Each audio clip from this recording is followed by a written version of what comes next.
for the ride home in ENC. Yes! Yes! Yes! This is your 5 o'clock drive with Patrick Johnson. Holy mackerel! More news, more interviews, more ECU stories than you can shake a stick at. Hey, stop shaking that stick. This is the Patrick Johnson Show. Pirates win! Pirates win! On 94.3 The Game. All right, welcome in, everybody. Great to have you along on this Tuesday. We've got a shortened but adventurous show with Pirate football. And do it live! That's right. Do it live! Doing it live here as we lead you into ECU at ODU. Great to have you along. We've got Top 5 at 5 coming up. Our friend, the one and only Jonathan Wagner, Wags, from On 3. And the Bucks on the Pond podcast coming up. Dom Kosolki. I think we're going to lose. Is in the house today. Dom's actually feeling really good about his Celtics. I am feeling great. Always feeling great about them. It's the one team I can feel great about if I'm going to feel great about my teams. Of your clubs, of all your sports fandom, you're feeling really great about that. Great to see you, by the way, young Dom Kosolki. Aren't you getting a master's degree here next week or the week following? Yeah, just 2 weeks left. It'll be May 8th. That's the date. And then you leave us. We never see you again. Is that correct? No. I'm staying here for a little bit longer. I'm chilling around. Okay. So right. I'm not leaving you just yet, P-Man. All right. Are you doing the Dingbatters or whatever the name? The River Bandit. Yeah. I'm doing the River Bandits for another year. Oh, are you really? That's I really enjoy doing that. So I have my apartment in Greenville, so I'm going to be living here anyways. Why not do it another year? All right, very good. Good stuff. All right, we want to get to Wags. We've got baseball coming up at the top of the hour. We'll preview that. We also will do other things in today's Top 5 at 5. Before we get to that, two things. One, hello to Miss Kosolki, because this is the only time she tunes into the show when Dominic is on, her baby boy. So, hey, man, greetings, Mother Kosolki. Nothing wrong with that. No, look, we'll take all of the listeners we can bring on for sure. Exactly. I'm just bringing in revenue. There you go. Second, if you missed our interview with Blake Harrell yesterday, it's available online on wherever you download your favorite podcasts, but the IBX Media app also. You can check it out there. Also, coming, or you could also go there and visit on Hoist the Colors, Stephen Igo's interview that he did yesterday with the Director of Athletics for ECU, John Gilbert. All right, let's do the Top 5 at 5. This may very well be our last mission. Let's make it count. This is the Patrick Johnson Show on 94.3 The Game. It's impossible. Now some stories you may have heard. You ready? Or catch it for the first time. This is your 5 at 5 with the P-Man.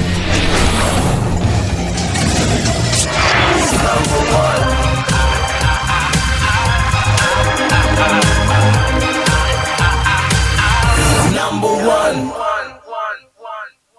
That's new. I haven't heard that before. ECU baseball tonight versus Old Dominion. Thanks for listening, Dom. We've only been doing it for a year. No, I play them myself. I play the number ones myself. Oh, okay. My mistake. Well, I'm just not used to that. All right, you might play some other ones. Anyway, go ahead. No, all good. Anyways, ECU baseball tonight versus Old Dominion after a 2-1 series win over the weekend against Wichita State. First pitch tonight at 6 p.m. Pre-game show leading into this at 5:45 on 94.3 The Game. ECU defeated ODU earlier this year in the home-and-home series. That game 11-0 through 7 innings. And tonight, Nick Moran getting the start, the lefty who's coming back from a shoulder injury. So apparently Moran has decided, it's his senior year, and he's going to pitch even if he's got some discomfort in his shoulder. I mean, he's sort of letting it all out on the laying it all on the line here. So, look, I hope it works out. And as we know, in these midweek games, it's the opener, not necessarily you consider the starter. I think if they got more than 2 innings out of him, it would be miraculous given some of his physical limitations. We're going to talk to Wags more about this, but it's going to be interesting to see what they will roll out there for a lineup tonight. I probably could go to Stat Broadcast and see if they've already put out a batting order. Let's see if I could find that. But anyway, we will join. I'm assuming Coach O is with Dylan, and the boys are in Norfolk, Virginia. Yep, tonight for baseball. Let's see, Dom. Let's see if they have posted the lineups yet. I'm just kind of curious to see if they've done anything different with the lineups. Probably have. The lineups. It's been different a lot lately. Yep, it's going to be Braden Burris at the top, followed by Davin Whitaker. Jack Herring will bat third. Wallace fourth. Jeff Sabater fifth. He led off last game. Kalinich is catching and batting sixth. Boucher will be the DH. Interesting. And will bat seventh, followed by Matt Lashley back in the lineup, batting eighth, and Austin Irby batting ninth. So I don't know if that's like a huge that seems kind of a standard lineup that ECU has utilized the last couple of weeks after – kind of moving things around a little bit over the weekend. All right, so that'll be that. Dom, I'll play number 2. Go for it. Number 2. ECU basketball lands another transfer commit, this time a 6'6" guard, Caden Cooper, formerly at Oklahoma and last year at Louisiana Tech, where he averaged 9.7 points per game and 7.7 rebounds per game while shooting 47% from the floor, but only 29.2% from three, which was a tough thing for ECU basketball to do this year. The word on him, though, is that he's a freak athlete and defender. And I think that's what they have gone with bringing him in, somebody maybe in the realm of, as you say, a defender on the wing. I would say to a degree like Jay Woodard. So here's who you have, but maybe not as skilled offensively. So here's who they've gotten back. This is the fourth pickup out of the portal. You got Cooper, you just mentioned there, Sion Medley, the point guard out of Kent State, who had a fantastic year, over 200 assists. Jordan Buchanan, who can shoot the ball, D2 guy.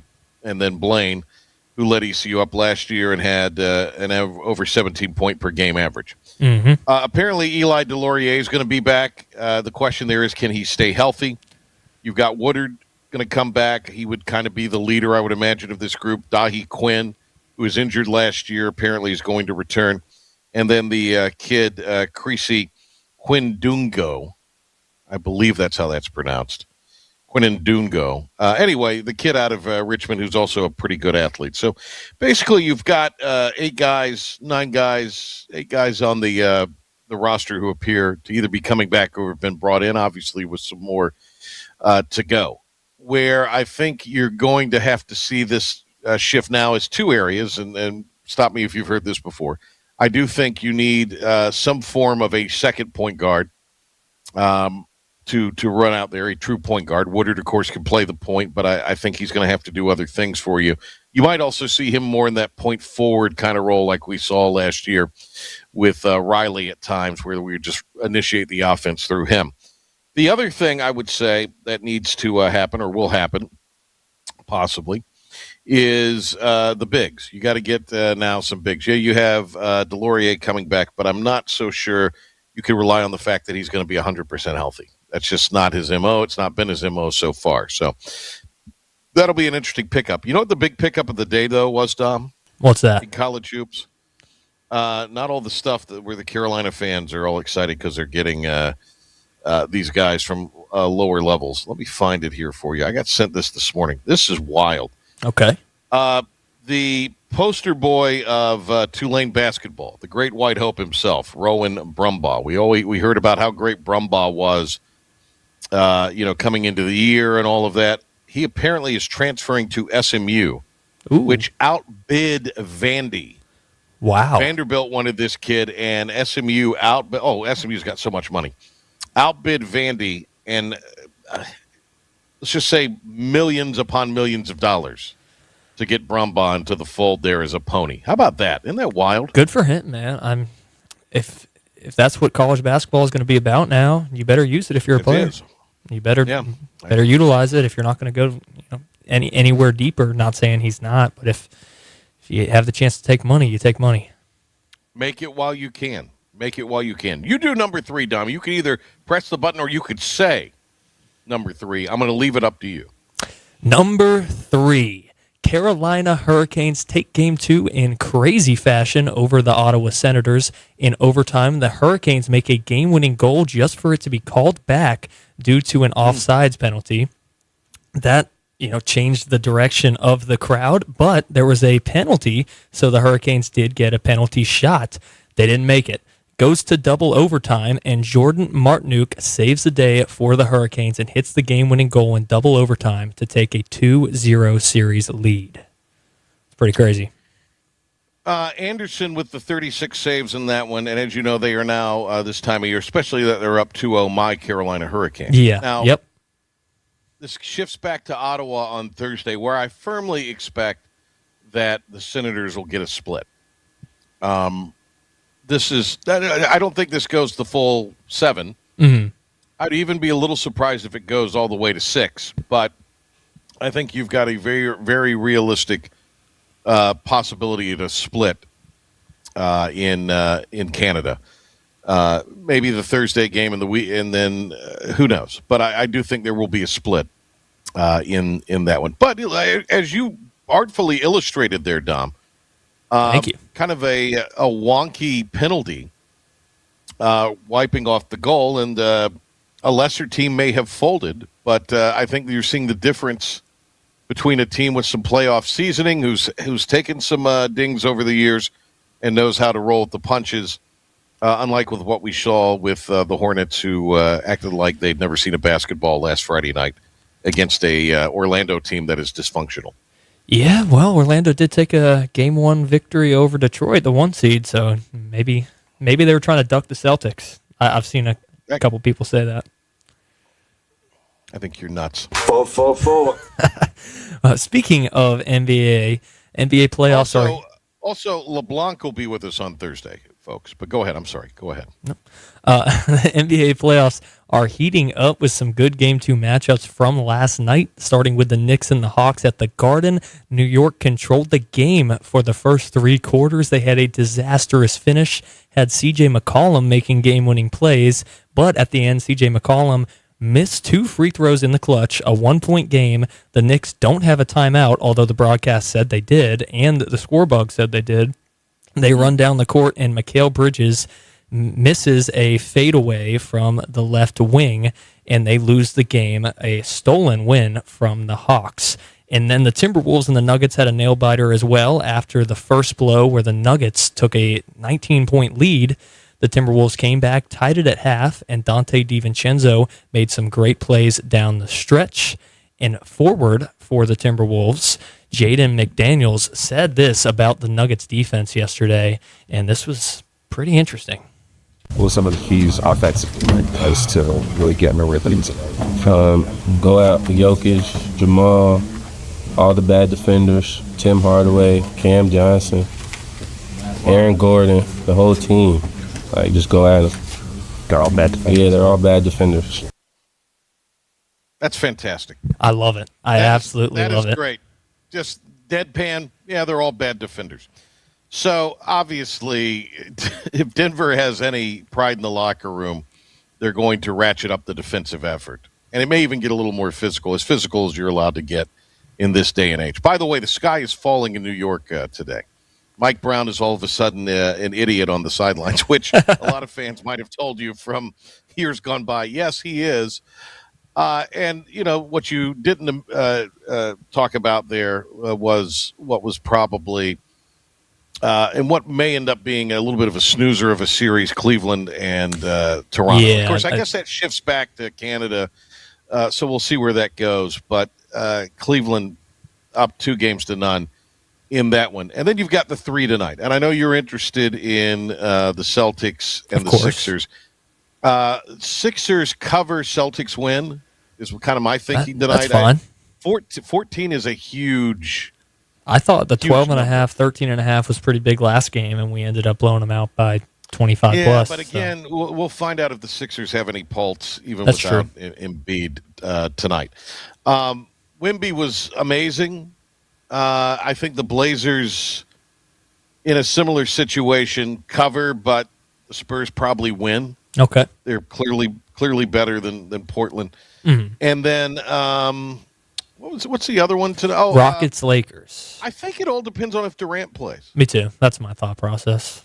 Yeah, I mean, if Durant plays that, but I mean, it just did that game. Everybody is all excited and gooey britches about Beijing from that performance in Game 1. But I mean, it felt like an NBA. It felt like a regular season game in February with all the names that were scratched. Yeah, that series. It didn't feel like a playoff series. There's some series that feel like playoff series right now, and that's just not one of them. That's why I didn't mention the Cavs and the Raptors. That's a snooze fest. But Rockets, Lakers. If KD plays, then I think it's a much better series. But they're also missing Luka and Reeves on the other side, so it's just a lot of the top players are out. It's never fun like that. And Luke Kennard will not score 27 again. He will not probably score 27 not, again. but he has been playing pretty well. The big news out of the NBA today was Billy Donovan resigned. And so, yes.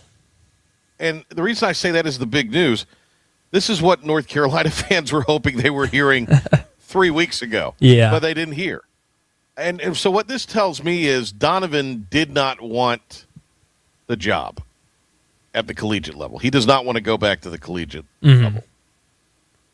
Now, I've seen some theories kicked around that Steve Kerr is no longer going to be at Golden State, so the guy at Florida might leave and go to Golden State, Todd Golden. Then you'd have Donovan go back to Florida, and then everybody is saying now that John Shire will be the one that they go after in Chicago. Maybe he will, maybe he won't. I don't know. But I will tell you this. This also is a bigger reflection on, again, North Carolina's got an NBA guy. And, again, I think a pretty good coach, but obviously panicked and settled. That's kind of where, because Donovan apparently was not going to stay in Chicago, but he didn't see himself going to Chapel Hill and coaching in that situation there. Interesting. I just think it's very interesting. And it'll be intriguing to see where Donovan winds up. I don't think he goes back to college.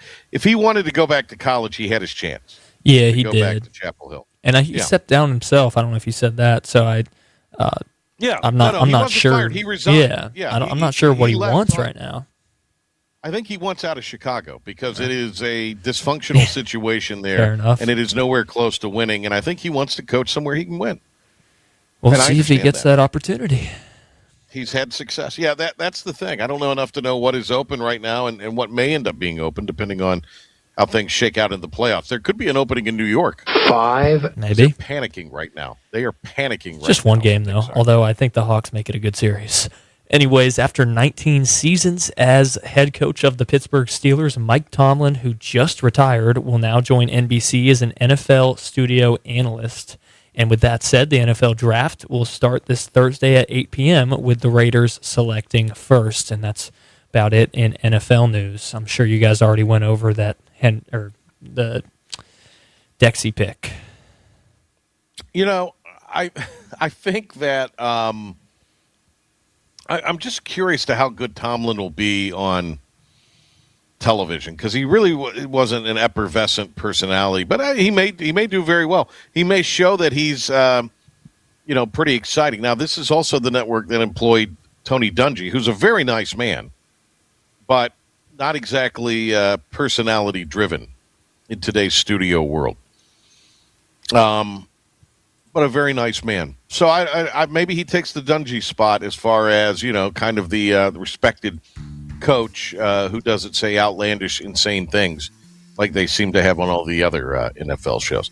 I'm just wondering at what point. Obviously, it's a valuable piece of real estate because it's shoulder programming, but I just wonder how much longer there's validity in these pregame and postgame shows. Do you watch? I know you watch a lot of NFL. Do you ever watch them? I've never watched any of them. My parents love them. Their existence. If I'm home, I'll turn them on in the background, but I'm not really like sitting there paying attention super heavily. I think it is. I think it's kind of going the way of. It's going away when people cut the cord. I think more than anything. Yep. All right. But then leave it to Netflix to do an 18-hour pregame for all of their stuff, which is just nauseating. Also, when we come back, we'll talk some baseball. Our great friend from On3, Jonathan Wagner. Wags, when we return.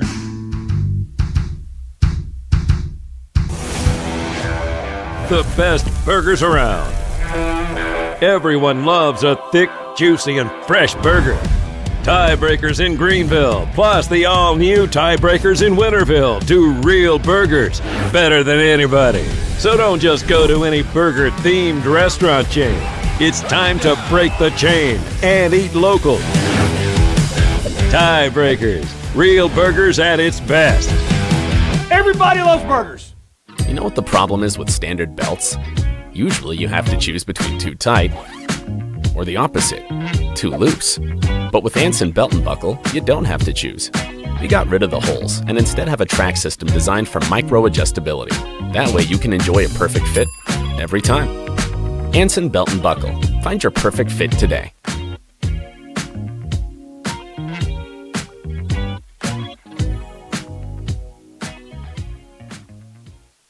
Healthwise Pharmacy rounds the bases with all of your infusion, retail, compounding, and medical equipment needs. Locally owned and operated by pharmacist Marcy Parker, Healthwise has grown to be your most trusted provider for infusion services. Currently providing in-home or on-site infusions in North Carolina, South Carolina, and Virginia.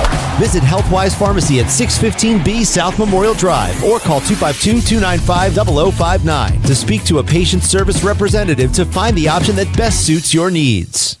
In this age of globalization, we've learned that bigger isn't always better. Ever tried to get phone help from a big corporation from a real person? Right. That's what's so nice about Phelps Chevrolet. After more than 50 years serving our community, Phelps remains family-owned and operated.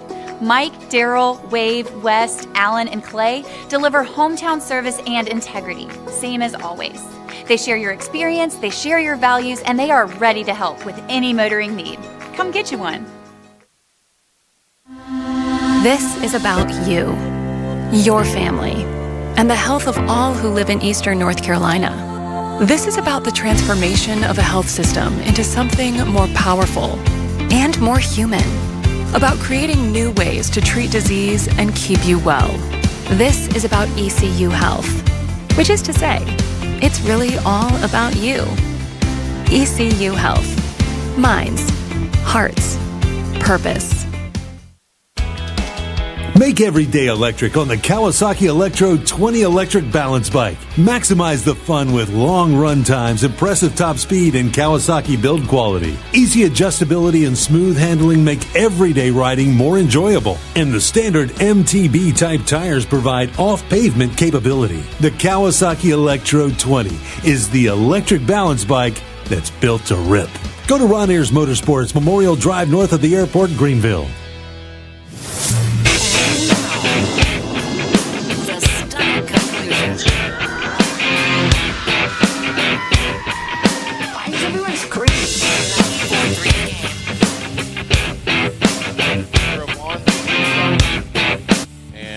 He does his baseball projections. We'll get into that for this week. Also talk ECU and Old Dominion, which is coming up at the top of the hour as we're with you here, leading you in live. Patrick Johnson and Dom Kasulki on the program today. Do it live! That's right, doing it live today. Do it live! All right, Wags, how about that playoff win last night? Look at you. Our Carolina Hurricanes up 2 games to none. Right. Yeah. Did you go? I'm a little tired. No, I was watching from home. If there is a game 5, which I think there will be, I will be at that with Philip Pilkington, by the way. That's what I was heard. watching from home last night. Okay. The call late that took off the goal, were you losing your head? Were you losing your mind in that instance? No, because I'm the type of fan to where I usually expect the worst, especially in the NHL. Pretty much, goalie interference, offside, it's all so subjective to each officiating crew. So I kind of get it. Adam Gold said this today, and he said it was Stahl didn't quite have full possession of the puck, or he had possession, but he didn't have control. So it was kind of a loophole, but I wasn't up in arms about it. But at the same time, man, I wanted to go to bed. What time did it officially conclude, Wax? What time was it on the clock when the winner went in? I think it was about 11:40, 11:45. Oh, okay. There's So been it much wasn't worse. too bad, Wags. but Yeah, I was but still. wired up after that, so it took me a while. Yeah, it took you a while to fall asleep. Understand? Absolutely. All right, well, let's talk a little baseball here, Wags. ECU at ODU tonight, a chance for the Pirates to get back on track. We looked at the lineup in our opening segment because they have posted it for tonight, and it looks a little more standard. Lashley's back in there, Burris at the top, Sabater batting fifth. That's a little, but still, it is kind of standard in what you expect from that. So I look at that. I look at what Cliff Godwin said after the game, or hear what Cliff Godwin said after the game on Sunday, where he talked about essentially competitive at-bats. And I'm sure that's been the emphasis in the last 24 hours since they returned to the practice field yesterday, are better and more competitive at-bats. With all that said, I think when you're scuffling with this lineup, there's just there doesn't seem like right now, because of injury, primarily, there's just not a whole lot of places to turn to. So guys are going to have to kind of work their way out of all of this. Yeah, I think it's the only way, because you have, even your top guys right now aren't even hitting all that well. Jack Herring's hitting well, but Braden Burris has cooled off. Davin Whitaker's cooled off. Colby Wallace has hit well, but just no power. So, your top guys aren't producing to the level you need them to right now, but the bottom of the order really isn't doing much. So, but yeah, it's, a lot of people look to Austin Irby, and including me, and say that maybe that's where you need to make a change. But, what are you going to do? You're going to put Davin Whitaker there at first base where he hasn't gotten a lot of reps. And then it becomes an issue of, well, you need to fill an outfield spot. And you might say, oh, Braden Burris can go out there, but Carlos Jacome is injured right now. So who's going to play second base? You don't have anyone else. And then it's just, Braden Bachman, we haven't seen him play the field that much. And then after that, it's pretty much Chance Hall. So you're almost just out of options for the outfield. So I'm not terribly surprised that the lineup is what it is, but I am surprised to see Boucher at DH, because I think he's going to have to pitch today. So I'm a little surprised that they're going to risk putting him at DH, and because you know how we like to pinch run and do all that kind of stuff. So that was the biggest surprise to me in this lineup. Yeah, and there's been a little bit of scuttlebutt of moving Boucher maybe for a game to first give Irby a chance to, and that's something that Pilkington has talked about, on these airwaves of, maybe give Irby a chance to sit a game or two, get his mind right, that kind of thing. But, just the chess pieces in the field, you're kind of limited, as you just outlined there. And that's a pretty good observation about Boucher. I mean, there's a chance he's going to, I think a better than normal chance he's going to go today. Nick Moran is the opener. We don't call them starters around Pirate Nation. It is the opener. And the Moran thing is interesting because he's, had the shoulder issue, but I guess it's just, said, look, I'm going to pitch through it. Senior year, blah, blah, blah. So I think if you get 2 innings out of him tonight, that's a victory, especially with the way the pitching staff has kind of appeared here. And you've taxed so many guys and really worked a lot of guys, a lot of innings. There's been a heavy workload with a lot of guys this year. Yeah, absolutely. 2 innings out of Moran, I think, is great. I think best case, you're looking at 3. So, even if it just gives you 1 good, clean inning to start the game, I'm good with that. You don't want to push him too far coming back for the first time, but, man, it's tough to find the innings for the rest of this game, because you got to think Towers pitching twice last week, starting on Sunday, not sure if he's available. Mm-hmm. I'd imagine we see Frank Saccone, but I would imagine Joseph Webb isn't available today. That's just my speculation. But after that, it's, do you want to use a Sean Jenkins today and give you some length? Or if you're me, I think that this is the week where he needs to start over the weekend. So not sure how that's going to work out. But it's just I struggle to find where the innings are going to come from tonight. And that's why, I don't feel great about this game, just to be honest with you. These are always tricky because in the vein of UNCW, there's a little old school rivalry factor here. They were in the same conference at one time. Campuses are relatively close.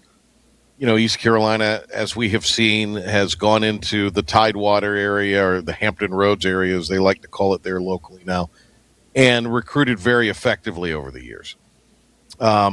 And so this is, I agree with you. This is not going to be easy tonight, by any stretch of the imagination. And this is a great ODU team. At least they weren't when I saw them earlier in the year.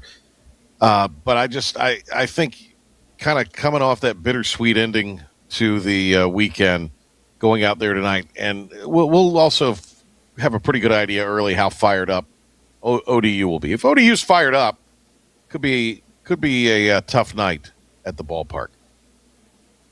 Yeah, for sure. And to me, it's the bats have to come out and set the tone because this is a big week. It starts today. And if the bats come and don't show up today in a game that I think you're going to need runs, because like I just said, the pitching, who knows where it's going to come from today.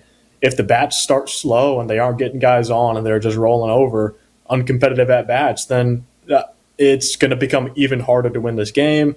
And you just want to set the tone for the week. You play South Florida this weekend, going to be another tough series. So give yourself some momentum. Last week you won against Wichita State, but you started and ended the week with a loss. You lost to NC State, and then you lost on Sunday to Wichita. So I want to see you set the tone this week, start off with a win, go put up double-digit runs. And again, I'm not completely confident in that happening, but I think it's really important that you set the tone for, to me, a must-win week for East Carolina, and just go out and win, score some runs, but I think you have to. On threes, Jonathan Wagner. Wags with us here on the program. We always love having him on. Let me ask you this, buddy. By the way, I like the playoff beard. This is a good look for you. I think this is an outstanding. It's a little more than a 5 o'clock shadow. It's a great look for you. Just getting started. Yes, exactly. With 14 more to go, right? That's right. Tar Heels, you've got them in the poll that you put out up to number 2. Are they indeed the number 2 team in the country, or is a lot of this because the SEC and to a degree the ACC have kind of beaten up on each other? Yeah. Well, the ACC, to start there, it's weird. You have your top dogs, and your 2 top dogs are Georgia Tech and North Carolina, and UNC beat them. So UNC takes over the top spot in the ACC. Georgia Tech's a game up, but head-to-head series win, give them the edge there. Mm-hmm. But the SEC, it's just, Texas has been that team all year, but Texas A&M beat them last week, and so Texas A&M is in that conversation.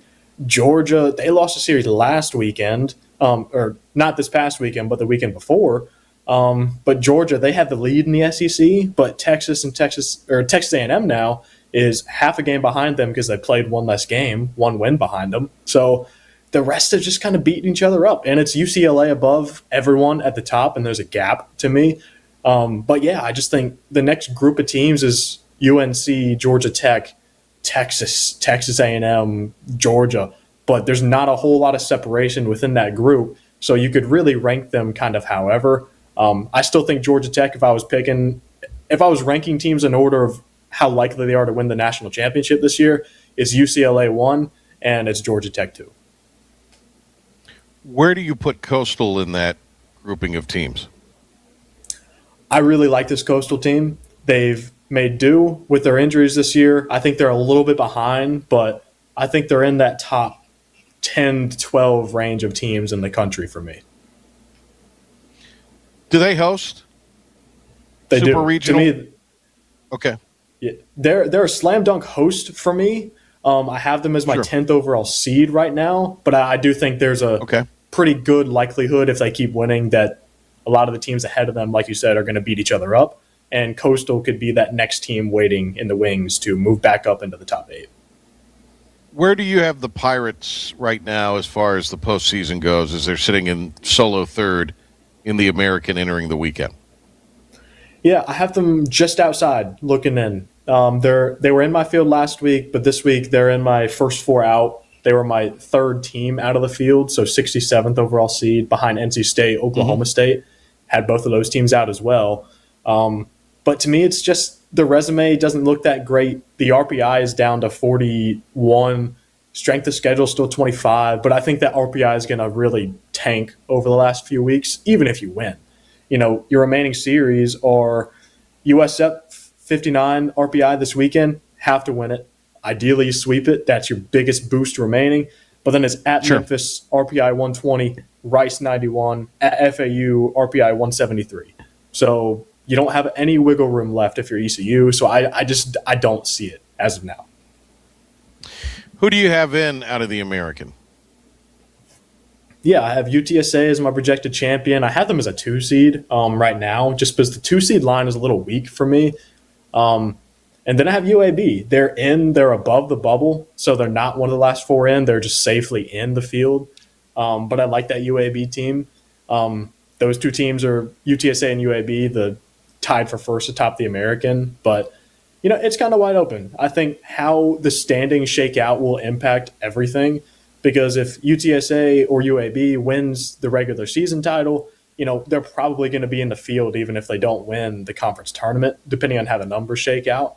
But if you're ECU, then I think winning the regular season title could give you the boost you need. Even if you don't win the conference tournament, maybe that's another last hope for the Pirates to kind of work their way back in. But right now I just have 2 American teams in.